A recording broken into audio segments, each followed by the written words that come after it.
Are you listening? The idea is that if you can correctly build the right tools and architecture for a game over a series of years or months, or usually it'll probably take years, you can show that to a vibrant community and they run with it, you have nothing stopping you. Because that community is so robust that they can spread the game like a virus and they can turn it into a movement that no publisher budget can ever buy. But at this point, we're just grateful. We're happy to have the community.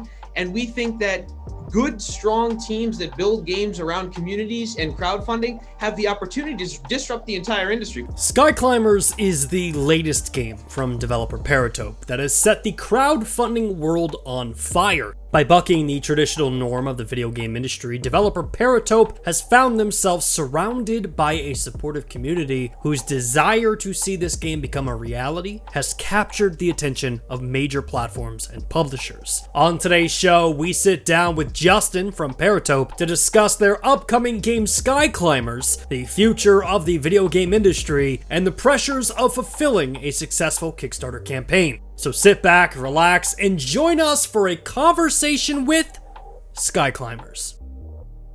Justin, welcome to the Nerf Report. I appreciate you coming on. It's Skyclimbers mania is going on right now, I think is the only way to describe it.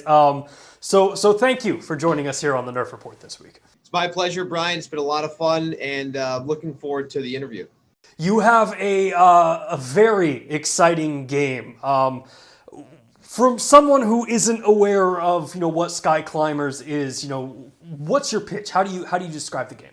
We use 6 pillars of the game to describe its entire experience. Build your kingdom, choose your class, tame monsters, explore, discover, together. So those 6 pillars make up the whole game. Let me break that down. So like build your kingdom, you have full base building like in Ark or any other survival game. And then the next stage is choose your class. And we have currently 3 elemental dynasties based off of ancient historical figures or empires. And you pick one of 3 classes from each dynasty. We have the paladin, the ranger, and the mage. And with the stretch goals from Kickstarter, we just added 2 new classes, the warg and the engineer. Next is tame monsters. We have over 400 monsters planned for the game, and you're going to be able to tame every single one of them. They have different evolutions. They learn new moves. Pretty straightforward stuff. Moving forward would be explore and survive. So the game does have a survival element. You'll have to battle basic hunger, and you will also have to defeat various clans that will be in each dynasty as essentially an opposing clan. And discover, we have a story laid into the world. We have a very ancient kind of esoteric story that is an ongoing conflict between 2 major dynasty factions that you'll be picking sides with. And then lastly is together. And the big thing about the game is multiplayer. We want you to play with friends, locally hosted on dedicated servers. And that's pretty much the game in a nutshell. I mean, I am extremely excited. When I first saw the Kickstarter, I couldn't jump on quick enough, and I guess I'm very fascinated by kind of the process of video games. So what was the inspiration that you guys had to make a game like this? So this game in particular really was kind of birthed about 5 years ago when I was getting pretty serious about Minecraft, and I was making like Hogwarts builds, and my co-founder Tejas was at that time, he had a YouTube channel with 1,000 subscribers doing Minecraft. So we were big into Minecraft and kind of modding Minecraft. And one of the things that was happening at the same time was the first iterations of Hunger Games for Minecraft, which is what became Battle Royale, kind of. Yeah. So that was happening at the same time. And as this was happening, I was thinking, wouldn't it be interesting to have kind of not a battle royale, but at the time it was considered more like the Hunger Games, where everyone spawned into a map and there were 4 distinct kingdoms, but each kingdom also had all of the villagers and everything, like the NPCs from Minecraft. But you would be leading armies to raid other villages like an RTS, but you'd be playing in a third-person perspective or a first-person perspective. So the idea was kind of small, and I made this big map using World Creator, and I put all this time into it. And then I realized that while making Minecraft stuff is awesome, making your own game is the only way to really secure your own intellectual property. So that began the journey, and that was almost 5 years ago. And then today, we actually are funded on Kickstarter, which is amazing, but we're really just at the beginning because we now have to create all of the content. I mean, we have created a lot of the contents in pre-alpha, but we have to now bring the game to full life and then sustain it through a long roadmap. So that's kind of the beginnings of everything. Yeah, I'm glad you brought up the Kickstarter because I took some notes because it's probably one of the most impressive crowdfunding success stories that I've seen in a while. I mean, you met your goal in the first 24 hours. You doubled your initial goal in 48 hours. And at the time of filming this, you are within range of $200,000 raised. 16 days left to go. How are you dealing with all of this? I mean, is it hard to believe? I mean, 5 years of work and you're seeing the response from the audience. I mean, that has to feel amazing, correct? It is amazing. It's emotional. It's sometimes it's even upsetting at times because you don't want to make the wrong impression on someone. And the Kickstarter, it's upsetting sometimes because Kickstarter is viewed so negatively. And people think that games that go to Kickstarter end up like Crowfall and they don't come out. So it's like almost like a constant battle where despite being so well funded so quickly, we're still fighting constant negativity and there's that population of the gaming audience who's skeptical, and that's reasonable and natural. But yeah, we're over the moon. I mean, we couldn't be happier. We have an amazing community. Crowdfunded games can be very successful and be developed quickly.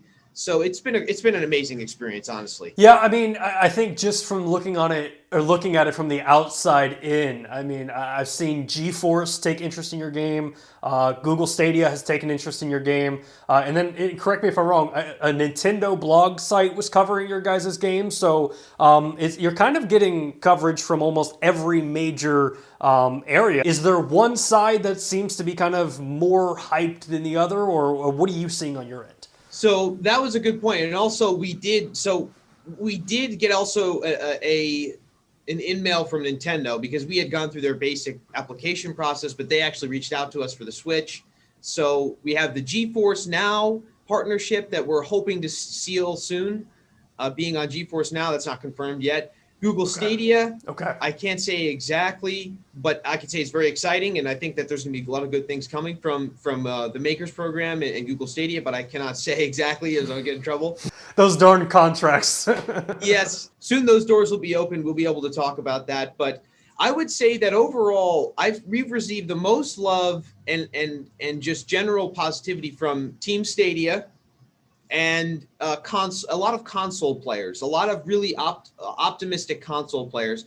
PC has been our most negative outlook, and I think that is reasonable to expect because PC players are more experienced. Usually, they usually also own a console.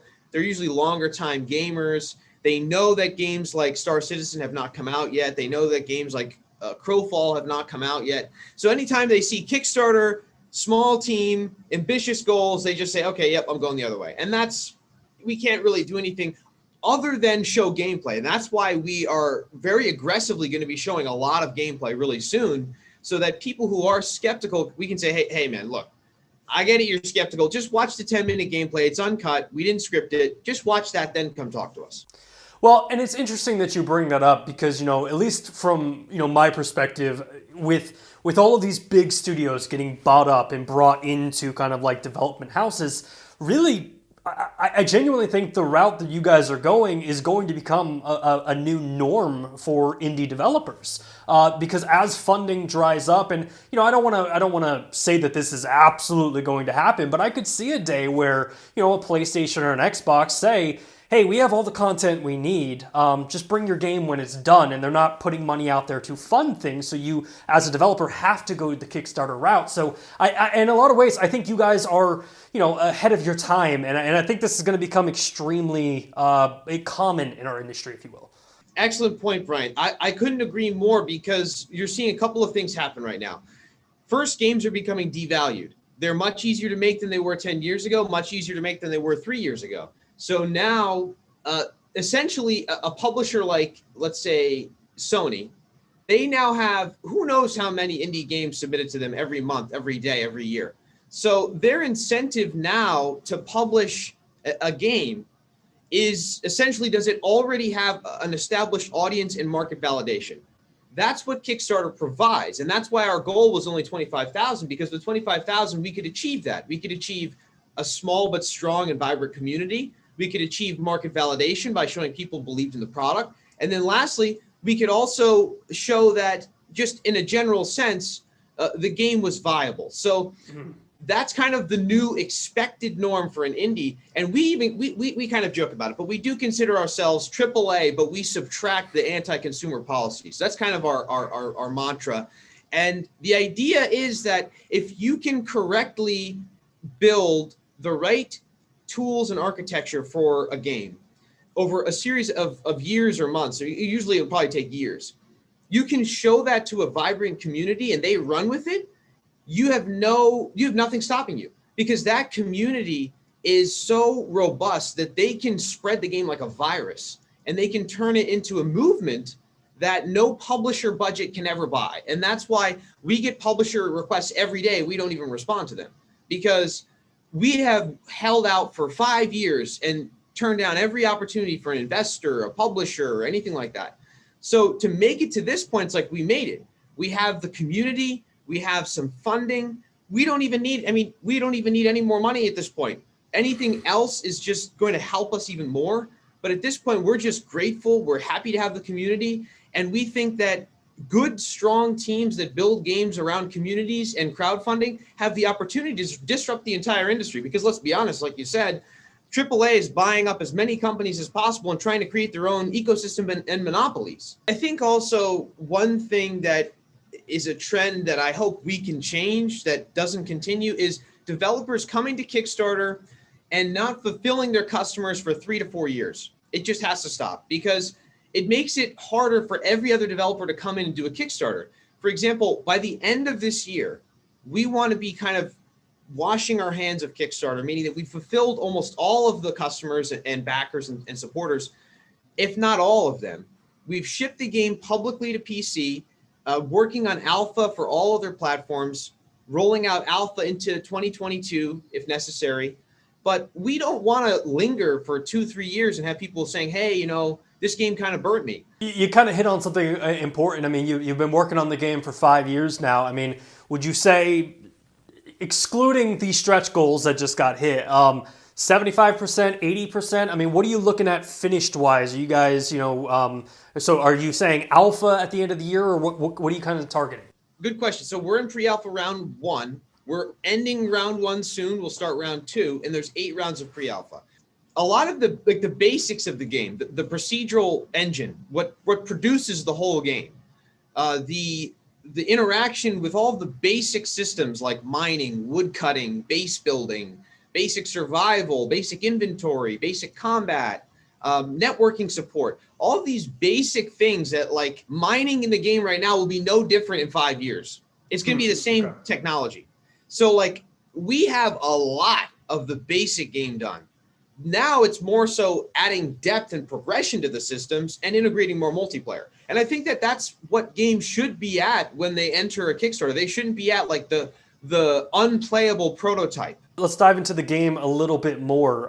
One of the things that drew me into Skyclimbers was kind of building, because like Minecraft, Ark, all of these open worlds, that's kind of my favorite part of the game.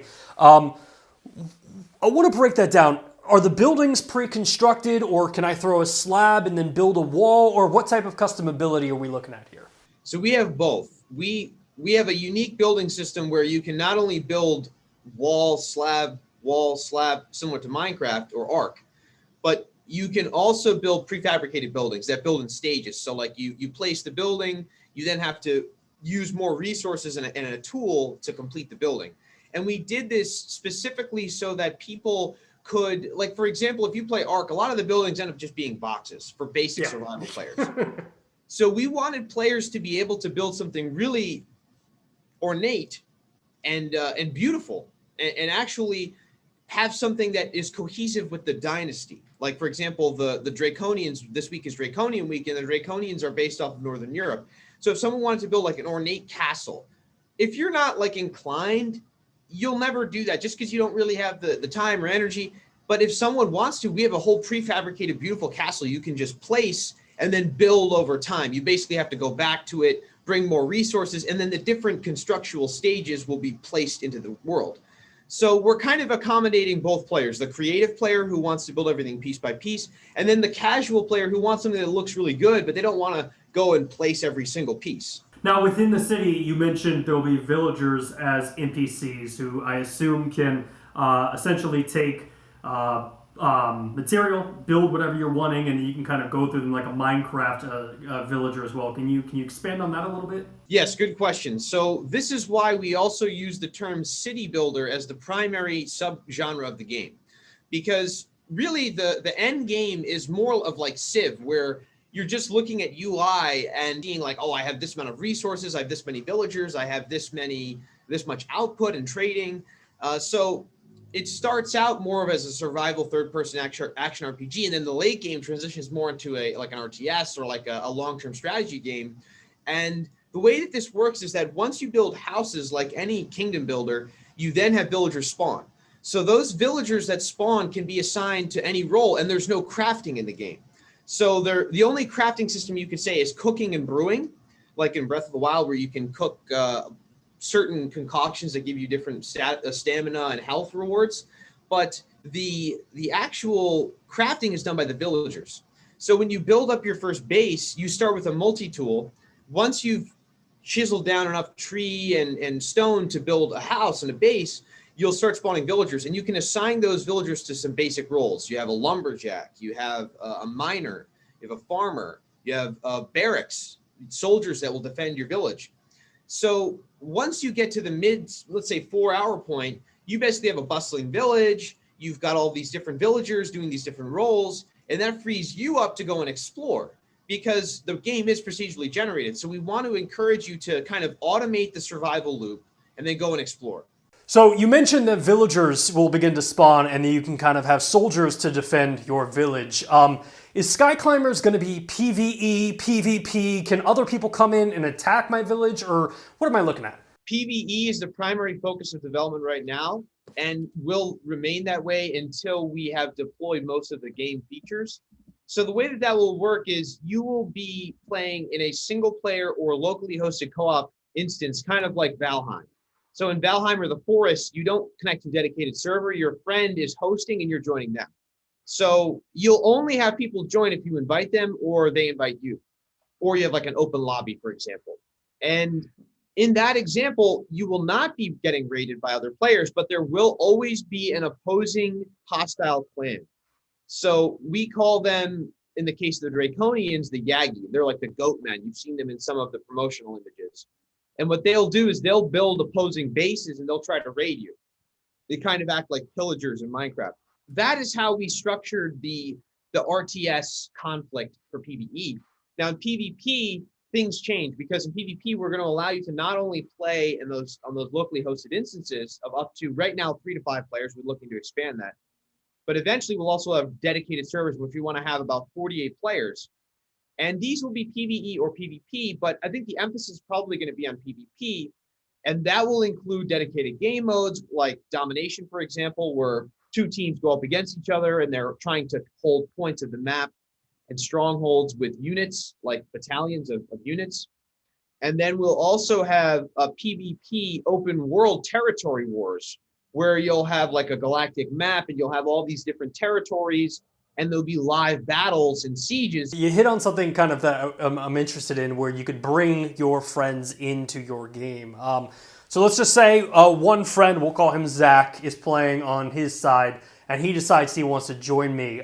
Is he able to import his character? Does all of his information come into my game, or how are you going to handle that on your end? You're only going to ever have to make 2 character builds. We want you to make a lot of character builds because of all the different dynasties and monsters and classes. But the first 2 character builds will be a locally hosted build and a dedicated build. And what that means is you have one character that you can use for playing with a couple of friends, single player, locally hosted co-op, all that stuff. And then you'll have another character you'll have to make for dedicated servers. So dedicated PvP, dedicated PvE, dedicated matchmaking, all that stuff will be a separate character. This is just to streamline the networking so that you can keep your character, but the answer is yes. You'll be able to play on your own server, level your character, catch monsters, level them up, then join another character server with your friend, bring all the same stuff, but the only caveat is that when they log off, you will likely have to go back to your home world. Now, you mentioned dynasties and classes. So if I understand correctly, we're looking at 5 classes? Yes, with the stretch goals reach, we are looking at 5 classes. So 3 have been developed, the Ranger, Mage, and Paladin, but there will be 5 classes.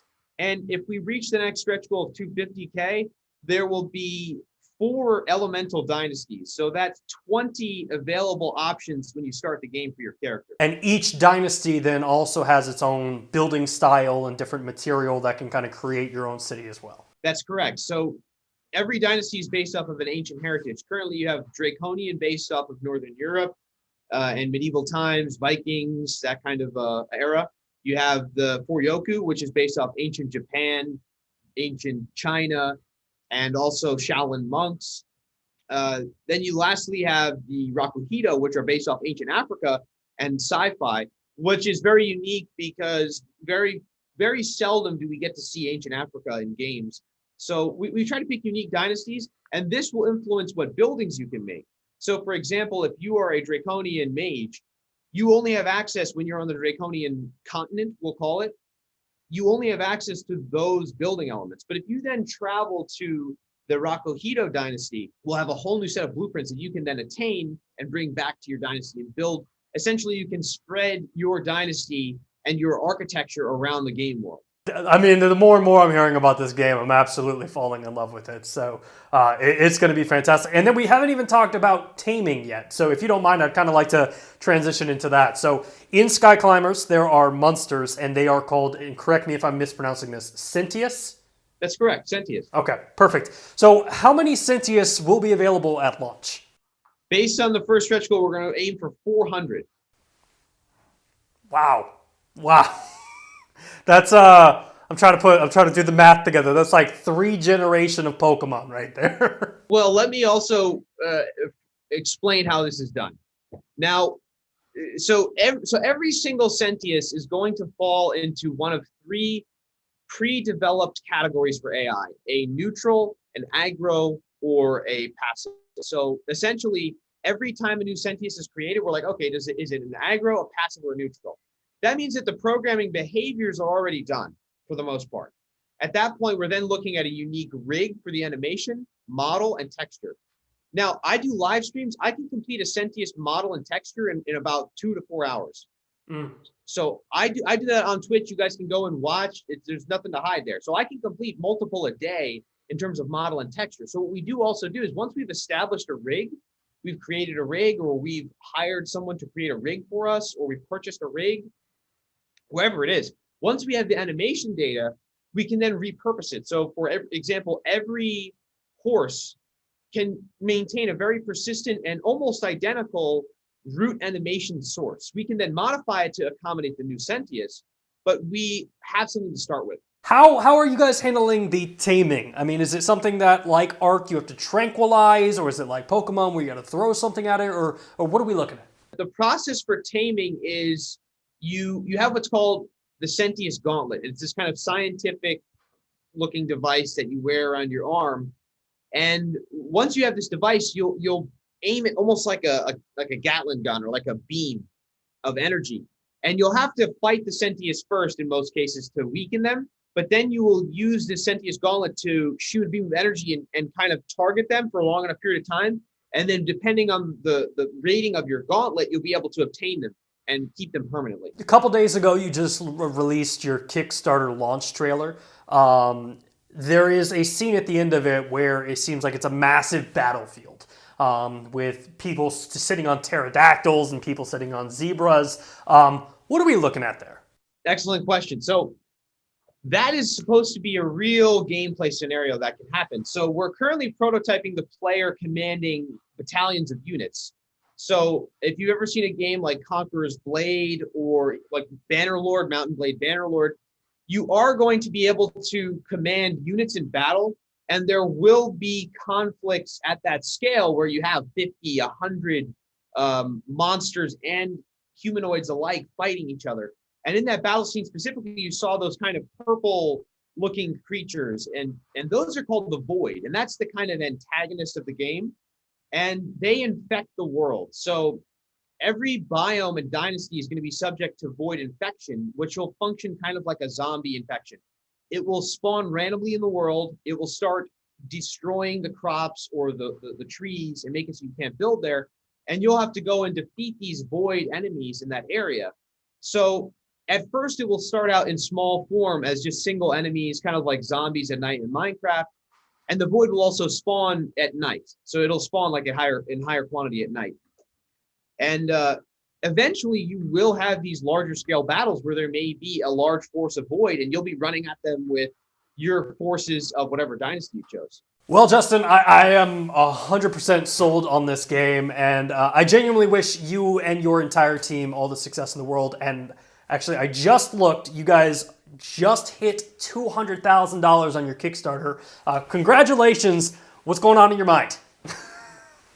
Grateful, excited, and just looking forward to the future, man.